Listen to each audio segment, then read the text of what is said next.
Seperti kisah retaknya pernikahan 27 tahun Lydia Kandau Jamal Mirdad yang dihebohkan oleh bertiupnya kabar dugaan adanya duri dalam daging, proses perceraian Vena Melinda Ivan Fadila pun konon tak lepas dari pemberitaan dugaan adanya pihak ketiga. Riak-riak perpecahan dari pasangan yang menyatu dalam ikatan perkawinan 17 tahun silam ini kian mengkristal setelah Vena duduk di Senayan menjadi anggota DPR RI. Menjadi politisi memang bukan kemauan Vena sendiri. Menurut ibu dua anak ini, Ivanlah yang mendorongnya. Tapi kemudian setelah Vena sibuk dengan urusan wakil rakyat bersama teman-temannya di DPR, Ivan pun menjadi tidak berkenan. Benarkah Ivan cemburu melihat keakraban Vena dengan seseorang yang juga teman Vena di DPR? Enggak sebenarnya.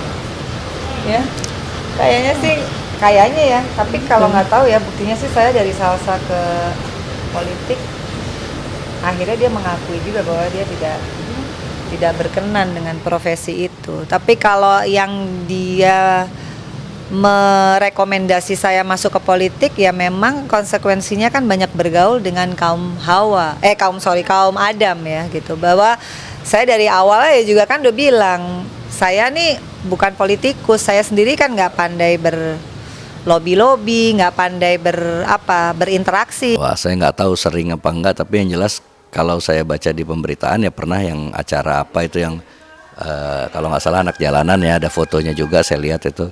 Ya itu yang saya tahu. Karena saya kan ada kepentingan kolong jembatan itu. Kolong jembatan itu kan saya harus melobi teman-teman di Komisi 10 karena ini kolektif kolegial, khususnya di Banggar.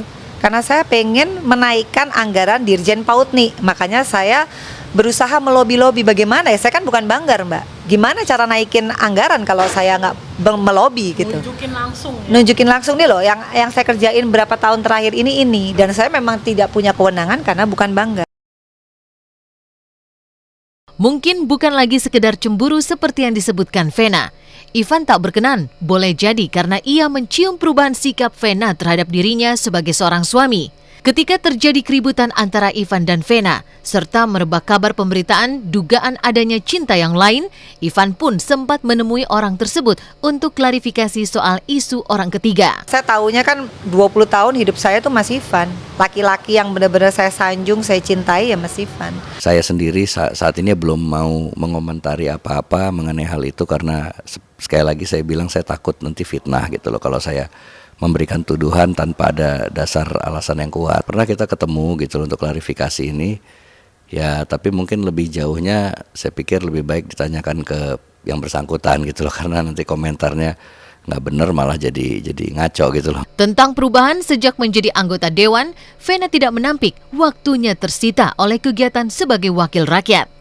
Kalaupun dalam kelanjutan karir politiknya, Vena mengajak anggota dewan lain untuk turun ke lapangan melihat kegiatannya yang dulu dilakukannya bersama Ivan, bukan karena mulai berpaling ke lain hati.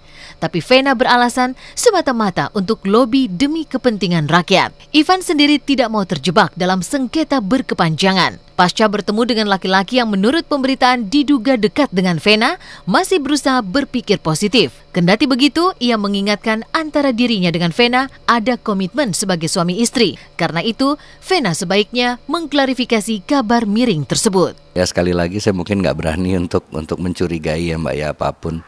Saya coba untuk berpikiran positif saja. Tapi yang jelas sebagai seorang yang sudah dewasa gitu loh, kita punya komitmen sekali lagi.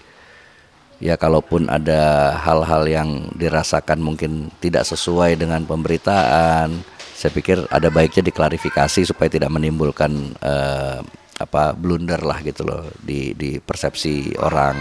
Kapan sih saya nggak pernah sama Mas Ivan? Di setiap kegiatan saya itu aja Mbak, karena saya ketergantungan tingkat tinggi. Tapi kalau misalkan dalam politik memang kan ternyata kita harus berinteraksi karena kolektif kolegial tadi. Ya sebenarnya saya nggak ingin berandai-andai apabila benar atau enggak ya, tapi yang jelas ya kita kan sudah punya komitmen gitu loh dari awal untuk sama-sama saling menjaga. Ya mudah-mudahan itu nggak benar. Tapi memang iya, pada saat setelah ditalak gitu ya, saya itu memang berinteraksi lebih aktif. Ternyata memang saya baru paham kalau memang dalam kasus perceraian bergaul aja bisa salah kan. Ya itu akhirnya saya nggak mau bergaul lagi. Memang akhirnya sekarang ya sudahlah, saya ya udah fokus. Berarti tadinya saya mau coba sebagai politisi itu aktif gitu. Ternyata memang belum bisa kalau lagi kasus gitu. Itu aja. Bertolak belakang dengan kisah Vena dan Ivan yang terus bersitegang, Christy Jusung yang belum lama bercerai dengan Hengky Kurniawan kini jatuh ke pelukan duda kaya raya yang 25 tahun lebih tua dari Christy. Kemarin pengajian digelar jelang pernikahan yang tinggal menghitung hari. Mengapa baru pacaran dalam hitungan bulan, Christy langsung memutuskan untuk menikah? Saksikan hanya di Intens di segmen berikutnya.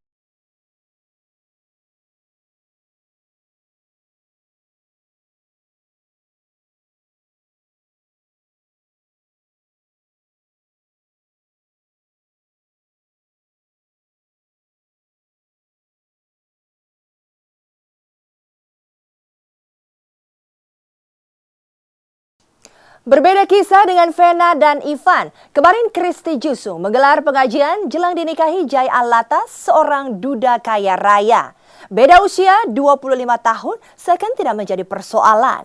Begitupun dengan kondisi sang duda yang anak-anaknya hampir seusia Christy tidak meruntuhkan rencana mereka ke pelaminan.